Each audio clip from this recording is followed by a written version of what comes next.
3 రోజుల్లో 30,00,000 రూపాయలు తెచ్చిపెట్టినటువంటి కళ్ళు ఉప్పు పరిహారము. ఇది ఒక పవర్‌ఫుల్ తాంత్రిక పరిహారం అనమాట. అంటే ఎన్నో లక్షల కుటుంబాలను నిలబెట్టినటువంటి ఒక పవర్‌ఫుల్ పరిహారంగా మనకు శాస్త్రాల్లోనే చెప్పటం అనేది జరిగింది. ఎందుకంటే రాళ్ళ ఉప్పుతో చేసేటటువంటి పరిహారం ఏదైనా సరే మనకు అద్భుతమైనటువంటి ఫలితము కొన్ని క్షణాల్లోనే వస్తుంది. ఎందుకంటే ఉప్పు ఎంతో శక్తివంతమైనది. ఉప్పు అంటే లక్ష్మీదేవి రూపంగా చెప్పుకుంటూ ఉంటారు. సముద్ర గర్భం నుంచి మనకు ఉప్పు తయారవుతుంది కాబట్టి అలాంటి సముద్ర గర్భం అంటే ఏంటి? మనకు సముద్రం లక్ష్మీదేవి పుట్టినిల్లుగా చెప్పుకుంటూ ఉంటారు. అలాంటి ఉప్పుతో మనం ఎలాంటి పరిహారం చేసినా కూడా ఎంతో శక్తివంతమైనటువంటి ఫలితం అనేది వెంటనే కొన్ని క్షణాల్లోనే వచ్చి తీరుతుంది. అలాంటి అద్భుతమైనటువంటి ఒక పవర్‌ఫుల్ తాంత్రిక పరిహారమే ఈరోజు ఈ కళ్ళు ఉప్పు పరిహారం అనేది కూడా. ఇది నిజంగా జరిగినటువంటి పరిహారం అండి. ఒకరేంటంటే చాలా రకాలైనటువంటి ఇబ్బందులతో, మానసిక సమస్యలతో, అప్పుల బాధలతో పేకల్లోతు కూరుకుపోయి అంటే ఇంటి చుట్టూతా అప్పులోళ్ళు వచ్చి తిరగటము, వాళ్ళకి కనీసం వడ్డీ కూడా కట్టలేని పరిస్థితి. ఎందుకంటే వడ్డీలతో గుర్రాలు కూడా పరిగెత్తలేవు. అసలు కన్నా కూడా వడ్డీయే ఎక్కువ అవుతుందన్న విషయం అందరికీ తెలిసినటువంటి విషయమే. అలాగే వారేంటంటే ఏదో కుటుంబ సమస్యల రీత్యా అప్పు చేశారనమాట. అప్పు చేసి అంటే తీర్చుకుందాంలే ఇక అప్పటికప్పుడు వేరే అవకాశం అనేది లేక ఎంతమందినో తెలిసి ఉన్నోళ్ళని బంధువుల్ని అడిగి ఉన్నారు. అంటే ఇట్లా కొంచెం చేబదులుగా ఇవ్వండి అని చెప్పేసి అడిగితే ఈ రోజుల్లో అంత గొప్ప మనసు ఎవరికి ఉంటుంది చెప్పండి? ఒక్క 10 రూపాయలే ఫ్రీగా ఇవ్వలేని రోజులు. అలాంటిది ఎందుకంటే ఎవరిని తప్పు పట్టడానికి కూడా లేదు. ఎవరి వాళ్ళకు సరిపోతున్నాయి. ఉన్నా కూడా అంత గొప్ప దయాగుణం అంటే ఎవరికీ ఉండటల్లా. అలా వాళ్ళేంటంటే ఎన్నో రకాలుగా ప్రయత్నించి విసిగిపోయి ఏదో వారి యొక్క కుటుంబ పరిస్థితి కోసము, వారి యొక్క పాప అనారోగ్య పరిస్థితి కోసము తప్పనిసరిగా అప్పు చేయాల్సినటువంటి పరిస్థితి అనేది వచ్చిందనమాట. అలా వాళ్ళు అప్పు తీసుకున్న తర్వాత 1 సంవత్సరం వరకు కూడా ఆ అప్పుకు వడ్డీలు కట్టుకుంటా వచ్చారు. కానీ తర్వాత ఏంటంటే అసలు కన్నా కూడా వడ్డీ అనేది ఎక్కువైపోయి చివరికి వారు వడ్డీ కూడా కట్టలేని పరిస్థితి అనేది వచ్చిందనమాట. అలా వచ్చి ఒక 5-6 నెలలు అసలు వడ్డీ మొత్తం పెండింగ్ పడిపోయేసరికి వారికి మొత్తం కూడా అంటే అసలు వడ్డీ మొత్తం కలిపి చాలా తీసుకున్న దానికి రెట్టింపు ఇవ్వాల్సినటువంటి పరిస్థితి అనేది వచ్చింది. అలా వచ్చేసరికి వీరు ఎవరికైతే అప్పు తీసుకున్నారో వాళ్ళేంటంటే ఇంక వీరి ఇంటి చుట్టూతా తిరగటం మొదలుపెట్టారు. ఎందుకంటే మనకెన్ని బాధలు ఉన్నా ఎన్ని చేసినా కూడా ఎవ్వరూ కూడా మన బంధువులు మన రక్త సంబంధికులే జాలి తలవని రోజులు. అలాంటిది ఎవరో అప్పు ఇచ్చినోళ్ళు ఎందుకు సైలెంట్గా ఊరుకుంటారు? అక్కడికి పాపం వాళ్ళు ఓపిక పట్టి 5-6 నెలలు ఆగారు. అయినా కూడా వారికి ఏంటంటే ఈలోపు కూడా సర్దుబాటు అవ్వలేదు. అంటే ఈలోపు వారి యొక్క ఇల్లును కూడా వాళ్ళేంటంటే అమ్ముదామని చెప్పేసేసి బేరం పెట్టారు. చివరికి వారికి ఏంటంటే ఇక అమ్మటానికి కూడా ఏమీ లేదు. చివరికి ఉన్నదల్లా వారు కట్టుకున్నటువంటి ఇల్లు. పాపం ఎంతో కష్టపడి కట్టుకున్నారు. చివరికి వారి యొక్క పాప యొక్క పరిస్థితి అనేది బాగా అనారోగ్యంతో ఉండటంతో చివరికి అప్పు చేసి మళ్ళీ కట్టుకున్న ఇల్లే మళ్ళీ బేరం పెట్టి అమ్ముకోవాల్సినటువంటి పరిస్థితి అనేది వచ్చింది. ఎందుకంటే వాళ్ళు పెద్ద మొత్తంలో అప్పు అనేది చేశారు. ఇక అలా చేసినప్పుడు ఏంటంటే వీళ్ళు ఈలోపు ఈ 5-6 నెలల్లో ఇల్లు కూడా బేరం పెట్టేశారు. ఇక కొనుగోలు చేయటం కోసం ఇల్లు బేరం పెడితే ఎవరైనా చాలామంది వచ్చి చూసి వెళ్తూ ఉంటారు. ఎందుకంటే కొనుక్కోవాలని అనుకున్న వాళ్ళు, కట్టుకోవాలని అనుకున్న వాళ్ళు ఎంతోమంది వస్తున్నారు, చూస్తున్నారు, వెళ్తున్నారు. అలా వెళ్తుంటే ఏంటంటే వాళ్ళకి ఎక్కడా కూడా బేరం అనేది కుదరట్ల. వారి ఇల్లు చాలా బాగుంటుంది. అంటే బాగా మంచి బిల్డింగు అంతా కూడా పాపం అమ్ముకుందామన్న ఆలోచన లేదు కదండి. ఎప్పుడు ఎవరి పరిస్థితి ఎలా ఉంటుందో, ఎప్పుడు ఏం జరుగుతుందో ఎవరికి తెలియని పరిస్థితి. ఇప్పుడు బాగానే ఉంటాము, కాసేపటికి ఏం జరుగుతుందో తెలియదు. అలాగే వారేంటంటే ఇల్లు ఉండాలి అని చెప్పేసి పాపం కష్టపడి బాగా మంచిగా గట్టిగా కట్టించుకున్నారు. ఇల్లు బాగా బ్రహ్మాండంగా కట్టించుకున్నటువంటి ఆ సంబరం కొన్నాళ్ళు కూడా ఉండకుండానే వెంటనే వారు అమ్మాల్సినటువంటి పరిస్థితి అనేది వచ్చింది. వారేంటంటే కొనుక్కోవటానికి వచ్చిన వాళ్ళు రకరకాల వాళ్ళు వస్తారు. ఒక్కొక్కళ్ళు ఏంటంటే మనం పెట్టినటువంటి పెట్టుబడి కన్నా కూడా చాలా దారుణంగా చాలా తక్కువగా అడుగుతారనమాట. అంటే అది ఇల్లులాగా కాకుండా ఒక కూరగాయల బేరాల్లాగా అడుగుతూ ఉంటారనమాట. అలా వీరికి ఏంటంటే చాలా తక్కువకి అమౌంట్కి అడిగేసరికి వీరు వారికి నచ్చల, ఆ బేరాలనేవి నచ్చల. ఎందుకంటే వారు కట్టిన దానికన్నా వీరు అడిగేది ఎక్కడ చూసుకున్నా కూడా వీళ్ళు దండగ పడుతున్నారనమాట. ఇక నచ్చక వాళ్ళేంటంటే రోజు దేవుడికి దండం పెట్టుకుంటున్నారు. మేము అనుకున్నటువంటి ఆ బేరం అనేది రావాలి అంటే వీళ్ళు అనుకున్నటువంటి బేరం వచ్చేటప్పటికి 30 లక్షల రూపాయలండి. అంటే వారి కట్టుబడి అని కానీ మొత్తం కానీ ఏదైనా కానివ్వండి 27 లక్షల దాకా అయింది. వీరేంటంటే ఇంకో 3 లక్షలు పైన చూసుకున్నారు. ఎందుకంటే మంచి ఇల్లు ఎవరైనా ఒక రూపాయి రావాలి అని చెప్పేసేసి అనుకుంటారు కదా. ఒక్క 3 లక్షలు మాత్రం చూసుకున్నారు లాభం. అలా చూసి అమ్ముకోవాలని చెప్పేసి అనుకున్నారు. వచ్చిన వాళ్ళేంటంటే 20 అని 25 అని కొంతమంది అయితే 15 అని అట్లా చాలా దారుణంగా కూరగాయల బేరంలాగా అడిగేసరికి వీరికేంటంటే చాలా బాధపడ్డారు. అప్పుల వాళ్ళేమో ఇంటి చుట్టూతా తిరిగి ఊపిరాడట్ల. ఇంకా ఏం చెయ్యాలి అని చెప్పి దిక్కుతోచని పరిస్థితుల్లో వీరేంటంటే ఏం చెయ్యాలి అని చెప్పేసి ఒక మాతాజీ ఉందండి. వారికి దగ్గరలో ఒక మాతాజీ తల్లి ఉంది. ఆ తల్లి దగ్గరికి వెళ్ళి ఇక వీరు అడిగారనమాట. అంటే ఇదంతా కూడా మాకు దగ్గరలో జరిగినటువంటి సమాచారం కాబట్టి ఆ విషయాలనేవి మాకు పూర్తిగా తెలిసినాయి. వారి నోటితో వారే మాకు స్వయంగా చెప్పారనమాట. వాళ్ళు ఆ తల్లి చెప్పినట్లుగా అంటే ఆ మాతాజీ చెప్పినట్లుగా చేశారు. ఆవిడ చెప్పినటువంటి రహస్య ఈ కళ్ళు ఉప్పు పరిహారం అండి. ఇది రహస్యమైనటువంటి పరిహారము. ఇక వారి బాధను చూడలేక 1కి 4 సార్లు అడగంగా ఆ తల్లి చెప్పిందనమాట. చెప్పినట్లుగా వీళ్ళు చేశారు. అంటే ఈ పరిహారం వచ్చేటప్పటికి మంగళవారం కానీ శుక్రవారం కానీ చేసుకోవాలి. ఏ వారంలోనైనా సరే చేసుకోవచ్చు.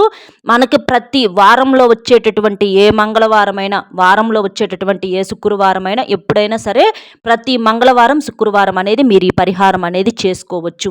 అలా చేసుకోవటం వలన మీకు అద్భుతమైనటువంటి ఫలితం వస్తుందని చెప్పేసి ఆ మాతాజీ చెప్పటం అనేది జరిగిందనమాట. ఇక్కడ ఏమీ లేదు, చాలా సింపుల్గా ఇది కొన్ని నియమాలతో చేయాల్సి ఉంటుందన్నమాట. అంటే వారు మంగళవారం కావచ్చు శుక్రవారం కావచ్చు మొదలు పెట్టిన తర్వాత 3 రోజులు మాత్రం కంటిన్యూగా చేయాల్సి ఉంటుంది. కష్టం ఏమీ లేదు, చాలా సులువుగా చేసుకోవచ్చు.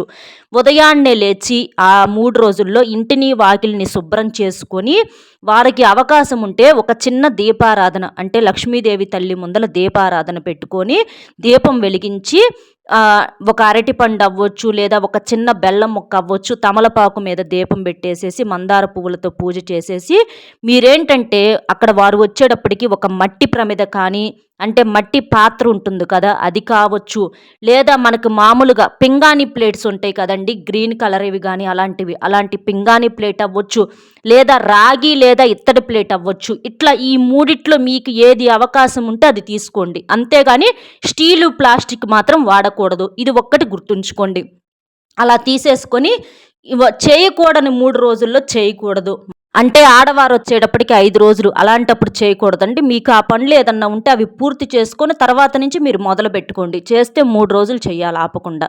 ఇక అట్లా చేసేసి ఇక ఆ ప్లేట్కి ఏంటంటే చక్కగా తలస్నానం చేసి చెయ్యాలి. ఇక అలా ఏంటంటే దీపారాధన చేసేసి ఆ ప్లేట్కి ఇక్కడ చూపించినట్లుగా గంధం బొట్లు అలాగే కుంకుమ బొట్లతో ఆ ప్లేటును చక్కగా అలంకరించాలి. మీకు అవకాశం ఉంటే రాగి ప్లేట్ కానీ ఇత్తడి ప్లేట్ కానీ తీసుకోండి, ఇంకా మంచి ఫలితం అనేది వస్తుందన్నమాట.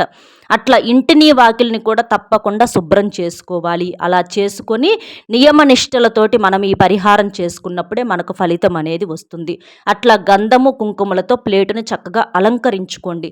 అలంకరించుకున్న తర్వాత మీరేం చేస్తారంటే మీ ఎడమ చేత్తోటి 3 అంటే 3 గుప్పెట్లు ఇదే ప్లేట్లో రాళ్ల ఉప్పును మీరు పొయ్యాలి.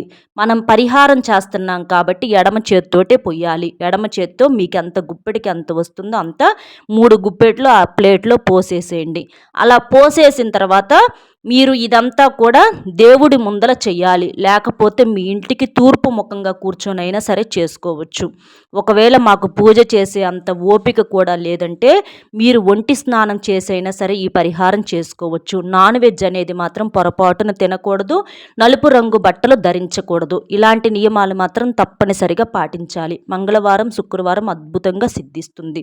ఇక అలా చేసేసిన తర్వాత ఎడమ చేత్తో 3 గుప్పెట్లు ఉప్పు పోసిన తర్వాత మీరేం చేస్తారంటే ఇక్కడ మనకు వీడియోలో ముందు చూపిస్తామండి. మీకు ఎంత అమౌంట్ అయితే కావాలో అంత అమౌంట్ను మీరు ఆ ఉప్పు మీద రాయాలి. మీ యొక్క చూపుడు వేలు ఉంటుంది కదా, ఆ చూపుడు వేలు మొదటి భాగంలో అంటే మనకి 3 గీతలు ఉంటాయి వేలు మీద. ఆ 3 గీతల్లో మొట్టమొదటి చూపుడు వేలు మొదటి భాగం గీత ఉంటుంది కదా, అక్కడ పట్టుకొని వేలుతోటి దాని మీద మీకు 10 లక్షలు కావాలా, 20 లక్షలు కావాలా, 30 లక్షలు కావాలా, లేదా 5 లక్షలు కావాలా, ₹1,00,000 కావాలా అనేటటువంటి ఆ అమౌంట్ని అక్కడ రాయాలి. అంటే వ్రేలుతో రాయటం ఏంటంటే మనం పెన్నుతో ఎలాగైతే రాస్తామో ముందు పట్టుకొని, పెన్నుకు ముందు పట్టుకొని, అట్లాగే మన వ్రేలును పెన్నుగా అనుకొని ఆ ఉప్పు మీద మనం ఆ అమౌంట్ను రాసుకోవాలన్నమాట. మొట్టమొదటి గీత భాగంలో పట్టుకొని మీరు అట్లా రాసేసుకోవాలి. అలా రాసేసుకోవటం వలన ఏంటి అనంటే, దేనికోసమైతే చెప్పుకొని చేసుకుంటున్నామో ఆ అమౌంట్ అనేది ఖచ్చితంగా 100కు 100% వచ్చి తీరుతుందండి. మీరు అలా అమౌంట్ మీకు అర్థమయ్యేటట్లుగా రాసుకుంటే పర్వాలా, క్లియర్గా ఉండాలని చెప్పి ఏమీ లేదు. ఎందుకంటే మనం వేలుతో రాస్తున్నాం కాబట్టి అక్కడ అంత క్లియర్గా కనిపించకపోయినా మామూలుగా నెంబరే కాబట్టి చాలా వరకు కూడా మనకు అర్థమవుతుందన్నమాట. ఇక్కడ మనం చూపించినట్లుగా ఇక్కడ నేను 10 లక్షలు అని రాయటం అనేది జరిగింది. అట్లాగే మీకు ఎంత అమౌంట్ కావాలో అంత రాసేసుకోండి. అలా రాసేటప్పుడు మీరేంటంటే మనసులో ఓం శ్రీం అనేటటువంటి బీజ మంత్రాన్ని మీరు చదువుకోవాలన్నమాట. ఈ మంత్రాన్ని చదువుకోవటం వలన ఏంటి అనంటే, ఓం అంటే ఓంకారం ఎంతో శక్తివంతమైనటువంటి మంత్రం. ఎందుకంటే ఓం అనేటటువంటి మంత్రానికి ఎంతో శక్తి ఉందండి. అది చెప్పుకోవటం మొదలు పెడితే మనకి సమయమే సరిపోదన్నమాట. అంత శక్తివంతమైనటువంటి మంత్రం ఓం. అలాగే శ్రీం ఏంటంటే మనల్ని శ్రీమంతుల్ని చేయటానికి, మనకు బాగా కలిసి రావటానికి, మనకు ఆర్థికంగా బాగా కలిసి వచ్చేటటువంటి మంత్రం శ్రీం అనేటటువంటి మంత్రం. ఇట్లా ఓం శ్రీం అనేటటువంటి మంత్రాన్ని చెప్పుకుంటూ మీరు ఆ అమౌంట్ని రాసేసి ఇక ఆ ప్లేటును తీసుకెళ్ళి మీ పూజ గదిలో పెట్టుకోండి. అలా పెట్టేసేసి 3 రోజులు అంతే ఉంచుకోవాలి. 3 రోజులు అంతే ఉంచేసి రోజు దీపారాధన ఆ 3 రోజులు చేసుకోవాలి. ఆర్భాటం ఏమొద్దు, సింపుల్గా ఒక దీపం వెలిగించేసి మీ మనసులో కోరిక ఇట్లా మాకు ఇంత అమౌంట్ కావాలి అని చెప్పేసేసి మీరు 3 రోజులు దండం పెట్టుకోండి. అలా పెట్టుకుంటే ఖచ్చితంగా 4వ రోజు కల్లా మీకు ఖచ్చితంగా మీరు అనుకున్నది అనుకున్నట్లుగా జరుగుతుంది. మంగళవారం చేసుకున్నారనుకోండి, మంగళ బుధ గురు ఇట్లా 3 రోజులు. శుక్రవారం అనుకోండి, శుక్ర శని ఆది ఆ 3 రోజులు. సోమవారం రోజున మీరేం చేస్తారంటే ఇక ఆ ఉప్పును తీసేసి ఏదన్నా నీటిలో కలిపేసేసి పారే నీటిలో పోయటం కానీ, అంటే పారే నీళ్ళు ఉంటాయి కదా, చెరువుల్లో అవ్వచ్చు, అట్లా అంటే డ్రైనేజీ కాలువలో పోయకూడదు, పారే స్వచ్ఛమైన నీటిలో అవ్వచ్చు, లేకపోతే నీటిలో కలిపేసేసి మనం పారబోసుకోవటం అవ్వచ్చు, లేకపోతే ఏదైనా చెట్టు మొదట్లో పోసేయటం అవ్వచ్చు, ఇట్లా పోసేసేయాలి. ఇలా చేయటం వలన ఏంటి అనంటే 3 రోజులు మనం ఆ ఉప్పును అలా ఉంచడం వలన మన ఇంట్లో ఉన్నటువంటి చెడు కారాత్మక శక్తులు ఏవైతే మన పని అవ్వకుండా అడ్డుపడుతున్నాయో అలాంటిది ఏదన్నా బ్లాకేజెస్ మొత్తాన్ని తొలగించేసేయటము, మూసుకుపోయినటువంటి ధనద్వారాలు తెరుచుకునేలాగా చేయటము, ఏ దారి కనిపించక అల్లాడిపోతున్నటువంటి మనకు ఒక దారి దొరికేలాగా చేయటము, ఖచ్చితంగా మనకి ఆ చెడునంతటిని కూడా ఈ ఉప్పు 3 రోజులు ఆ చెడునంతటిని కూడా పూర్తిగా గ్రహించేస్తుంది. అంటే చెడునంతటిని కూడా ఆ ఉప్పు గ్రహించేసి మనకు మంచినిచ్చి, మనకు దారిని చూపించి, మీరు ఎంతైతే కావాలనుకుంటున్నారో ఆ అమౌంట్ వచ్చేలా చేస్తుంది.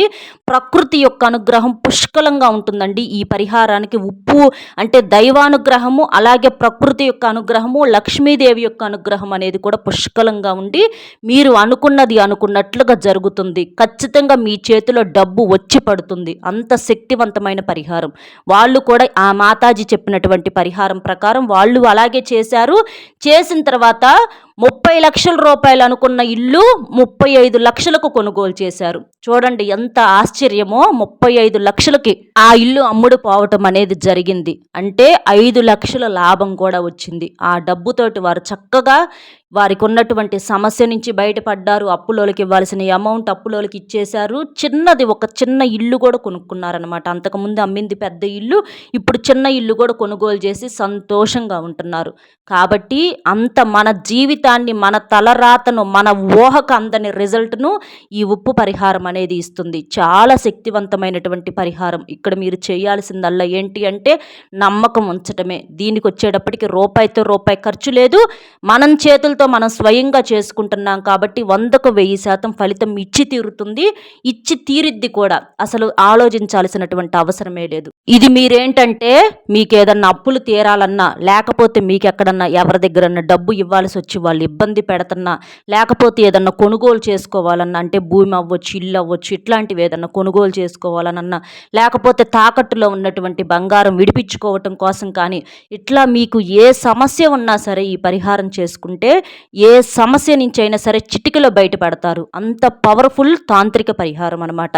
కాబట్టి చక్కగా ఈ పరిహారం చేసుకొని తిరుగులేని ఫలితాన్ని ఆశిస్తారని చెప్పి మనస్ఫూర్తిగా కోరుకుంటూ, మన వీడియో నచ్చితే ఒక చిన్న లైక్ ఇచ్చి సపోర్ట్ చేయండి. మీరు లైక్ చేయటం వలన వీడియో మరికొంతమంది కుటుంబాలకు కూడా చేరి వారు కూడా వారి సమస్య నుంచి బయటపడే అవకాశం అనేది ఉంటుంది. కాబట్టి ఒక్క లైక్ ఇచ్చి మీకు తెలిసిన ఫ్రెండ్స్కి కూడా షేర్ చేసి, మొట్టమొదటిసారిగా మన ఛానల్ చూస్తుంటే సబ్స్క్రైబ్ చేసుకొని పక్కనే ఉన్నటువంటి ఆల్ అనే బెల్ని క్లిక్ చేస్తే మేము ప్రతిరోజు తెలియచేసే విలువైనటువంటి సమాచారం మీకు తెలిసేటటువంటి అవకాశం అనేది ఉంటుంది. కాబట్టి లైక్ చేసి సబ్స్క్రైబ్ చేసుకొని సపోర్ట్ చేస్తారని చెప్పి మనస్ఫూర్తిగా కోరుకుంటూ, మరొక మంచి విశేషంతో మళ్ళీ కలుద్దాం. సర్వేజన సుఖినో భవంతు. నమస్కారం.